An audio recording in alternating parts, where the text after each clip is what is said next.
बिस्मिल्लाहिर्रहमानिर्रहीम। अस्सलाम वालेकुम। मैं हूं आप लोग के साथ महविश उस्मान और आज मैं आप लोग के लिए लेकर आई हूँ बहुत ही मज़ेदार स्टू की रेसिपी। बहुत ज़ायकेदार बन के रेडी होगा। इसकी रेसिपी आपके साथ शेयर करेंगे, वीडियो को पूरी वॉच कीजिएगा। आइए इसको बनाना अब स्टार्ट करते हैं।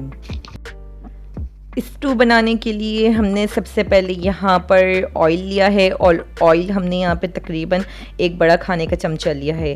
इसी में हम हाफ़ टेबल स्पून लहसुन अदरक का पेस्ट शामिल कर देंगे और ये इसमें शामिल करने के बाद इसमें जो अब हम ऐड करेंगे गोश्त को शामिल करेंगे। यहाँ पर देखिए मैंने बिल्कुल चिकना गोश्त इस्तेमाल किया है और हड्डी वाला गोश्त इस्तेमाल कर रही हूँ मैं। इसमें हड्डी वाले गोश्त से बहुत ज़ायकेदार बन के रेडी होता है हमारा ये स्टू, तो इसी वजह से मैंने थोड़ा चिकना गोश्त लिया है। इसमें आप लोग देख सकते हैं थोड़ा सा चिकना मैंने इसमें ऐड किया है और यहाँ पर ये देखें इसको इसमें अच्छी तरह से हम मिक्स कर लेंगे, यानी कि 2 से 3 मिनट तक इसकी भुनाई कर लेंगे लहसुन अदरक के साथ कि गोश्त अच्छी तरह से इसमें इसकी स्मेल निकल जाए, लहसुन अदरक की भी स्मेल निकल जाए। अब जैसे ही इसकी भुनाई करते हैं तो नेक्स्ट पॉइंट में इसका बताती हूँ आपको। गोश्त की भुनाई हमने कर ली है। अब जो हम इसमें शामिल करेंगे मसाला, यहाँ पर देखें लहसुन लिए मैंने 5 से 6 अदद और यहाँ पर मैंने 2 दालचीनी के टुकड़े लिए हैं, 4 से 5 लौंगे लिए हैं और 12 से 15 मैंने गोल मिर्च लिए साबुत काली, और धनिया पाउडर लिया है कुटा हुआ तकरीबन 2 टेबल स्पून। इससे बहुत अच्छा जायका आता है और इसके बगैर तो स्टू का कोई मज़ा ही नहीं है, तो इसलिए धनिया पाउडर लाजमी इसमें हम ऐड करेंगे। और 2 अदद मैंने टमाटर लिए हैं, बिल्कुल बारीक से चॉप कर लिए हैं, ये भी मैंने इसमें ही ऐड कर दिए हैं। और ये ऐड करने के बाद इसको थोड़ा सा अब हम मिक्स करेंगे कि थोड़ा सा मसाला जो है अच्छी तरह से इसका मिक्स हो जाए जो हमने इसमें मसाले ऐड किए हैं। मज़ीद और भी मसाले हम इसमें थोड़े से ऐड करेंगे गोश्त गलाने के लिए। अब इसमें जो हम ऐड करेंगे हल्दी पाउडर ऐड करेंगे और नमक ऐड करेंगे। सिर्फ 2 चीज़ें हम इसमें ऐड करेंगे। हल्दी पाउडर मैंने 1 टीस्पून लिया है, ये ऐड कर दिया है, और नमक मैंने हाफ़ टेबल स्पून लिया है। अब ये 2 इंग्रेडिएंट्स इसमें ऐड करने के बाद इसको थोड़ा सा मिक्स कर लेंगे कि सारा मसाला अच्छी तरह से ये मिक्स हो जाए। और जैसे ही सारा मसाला अच्छी तरह से मिक्स हो जाएगा तब मैं इसमें अब जो शामिल करूँगी पानी शामिल करूँगी इसमें। और पानी इसमें तकरीबन हम जो ऐड करेंगे 2 गिलास ऐड करेंगे इसमें।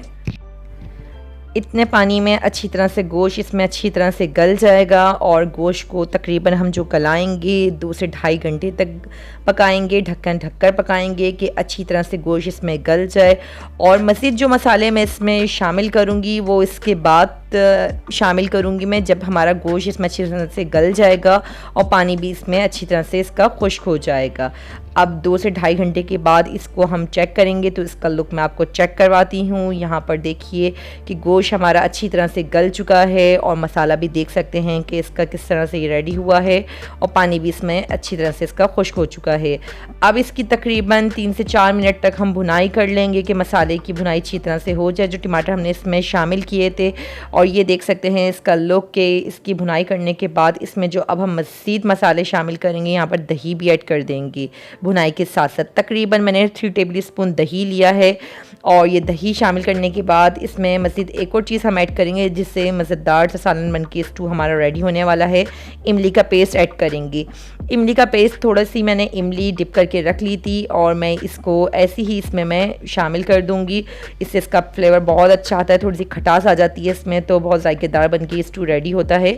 थोड़ी सी इमली हमने इसमें ऐड कर दिया। अगर इमली नहीं है तो इसकी जगह आप लोग लेमन भी यूज़ कर सकते हैं, 1 से 2 लेमन भी इसमें आप ऐड कर सकते हैं। यहाँ पर देखें इसकी भुनाई कर ली है हमने अच्छी तरह से। अभी हम इसको पकाएंगे प्याज ऐड करके। प्याज मैंने तकरीबन 2 बड़ा प्याज लिया था और इस तरह से कट कर लिया है। आप लोग जितना अपनी मर्ज़ी से इसमें ऐड कर सकते हैं। यहाँ पर मैंने 2 अदद प्याज ली थी और यहाँ पर मैंने साबुत गोल मिर्च लिए तकरीबन 15 से 18 और मैंने जो हरी मिर्चें ली हैं तकरीबन 7 से 8 हरी मिर्चें ली थी, बिल्कुल इस तरह से कट कर लिए हैं। और ये देखें इसको अच्छी तरह से मिक्स कर लेंगे और ये देखिए मसाला कितना अच्छा सा हमारा रेडी हो रहा है ये। और इसकी भुनाई करेंगे तकरीबन 2 से 3 मिनट तक प्याज भी ऐड करके इसमें। अच्छा, प्याज ऐड करने के बाद तकरीबन हम इसको दम भी देते हैं कि प्याज भी इसमें थोड़ी सी मुलायम सी हो जाए कि मज़ेदार सा स्टू हमारा रेडी हो। यहाँ पर देखें प्याज अभी थोड़ा सा कच्चा है, इसमें, तो इसमें स्मेल भी आ रही है।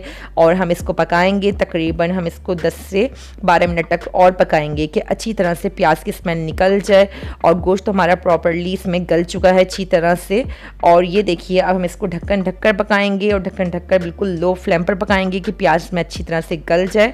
और उसके बाद मैं आपको इसका लुक चेक करवाती हूँ। ये देखिए मज़ेदार सा स्टू अब हमारा बन के बिल्कुल रेडी हो चुका है। इसका लुक आप लोग देख सकते हैं, इसकी बुनाई भी कंप्लीट हो चुकी है और ये देखिए कितना मज़ेदार सा बन के रेडी हुआ है। आप लोग इसको ज़रूर ट्राई कीजिए। अगर मेरे चैनल पर आप लोग न्यू हैं तो सब्सक्राइब करना नहीं भूलिएगा, आगे भी शेयर कीजिएगा मेरी वीडियो को। मिलते हैं आपसे न्यू वीडियो में न्यू रेसिपी के साथ। जब तक अपना ख्याल रखिएगा। अल्लाह हाफिज़।